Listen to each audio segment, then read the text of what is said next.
What's happening, folks? Back with another reaction, back with some more Britney Spears, and we're returning to Blackout. Thank you again to Adam for sharing her catalog, as well as to Phil, who stepped up and shared the rest of the Blackout album while Adam is sorting his online server. In any case, the point is, we're up to the tune Heaven on Earth. This is a concept I've actually talked about in a number of reactions, certainly the Belinda Carlisle track, Heaven on Earth. And in that regard, I'll say similarly to what I did in that reaction, which is to say the concept speaks to the idea that heaven, whether you view that more metaphysically and supernaturally or colloquially and conceptually, the idea that this utopian and comprehensively uplifting place, whether again that's more figurative or literal, is actually here. It's available here, whether it's in a romantic relationship with someone who is perfectly suited to your emotional disposition, or whether it's the friends and family and love that might be found throughout the course of your life, or whether it's a specific time and place that is perfectly conducive to your happiness.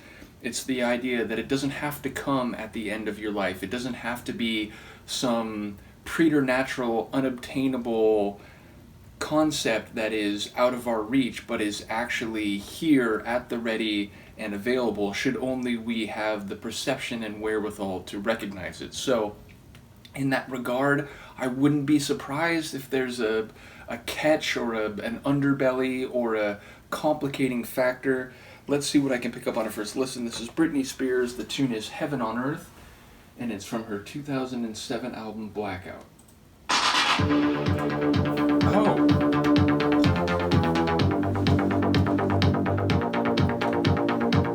Your touch, your taste, your breath, your face, your hands, your hair, your sweet, your love, your teeth, your tongue, your eye, your mind, your lips, you're fine, you're heaven on earth. I've waited all my life for you. My favorite kiss, your perfect skin, your perfect smile.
Your love, your tongue.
a lot. And sonically, it's got a lot of different flavors.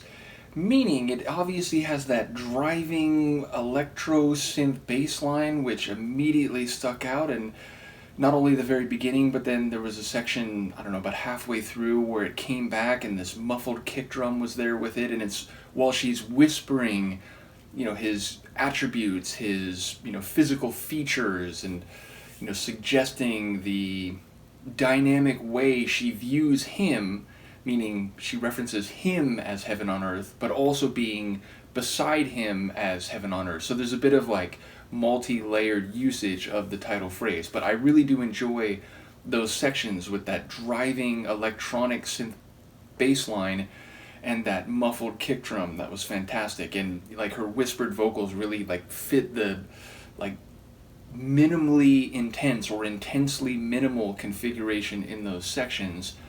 But then there's also this like industrial type of distortion, like the snare drum, or I don't know if it was a clap or a snare, but it had some distortion on it. In the latter stages of the tune, I was hearing like the sonic atmosphere overall, and the melody had this like phasing in, phasing out type of distortion on it. So yeah, there's a bit of like industrial, like wicked distortion. And then of course it is very melodic too, like sonorously melodic, including those keyboard lines as well as her elegant singing at a couple points. We definitely get layered Britney vocals on this one, and sort of like polyphonic vocals, which I enjoyed. So yeah, it had like a smooth melody to it, but also a driving electronic sound as well as a wicked electric distortion in parts, or in some of its instrumental ingredients. So yeah, I really enjoy the dynamic sonics of this one.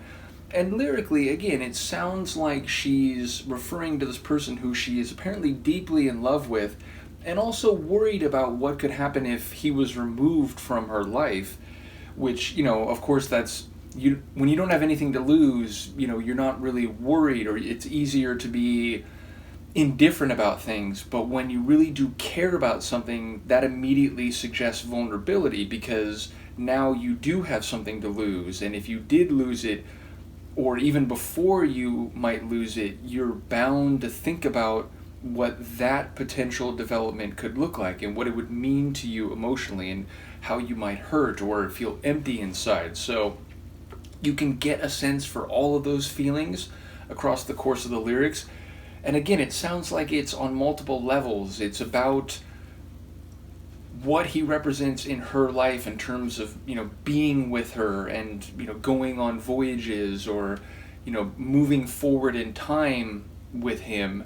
But it's also about the emotional satisfaction and fulfillment that he gives, but also about his physical attributes, his face, his lips, his tongue, like his touch.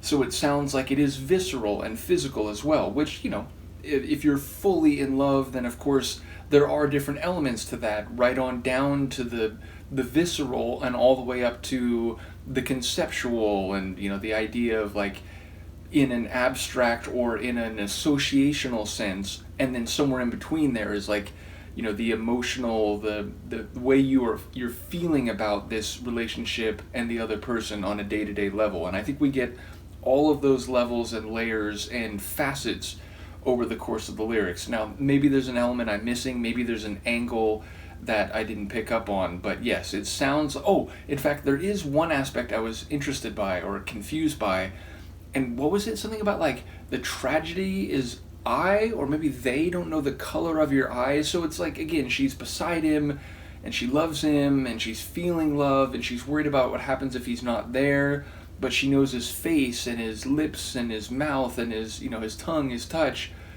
But there was that line about like something about a travesty of not knowing the color of his eyes, and I thought like, maybe like the idea of blackout, like you can't see, so it's like, like is she blind? And I feel like that's too literal of a reading, and maybe it's conceptual about, his eyes change depending on the situation, or other people don't know him the way she does.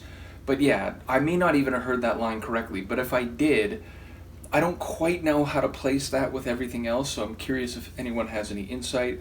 In any case, a cool tune, and, as someone who enjoys, when it comes to pop tunes, tracks on the electric, dance floor end of that pop spectrum, this one was particularly enjoyable. So as I said, shout out to Adam and to Phil, as well as all those who've been commenting on the Britney reaction so far. And from Luca and I, let me know what you think, and we will see you next time. Peace.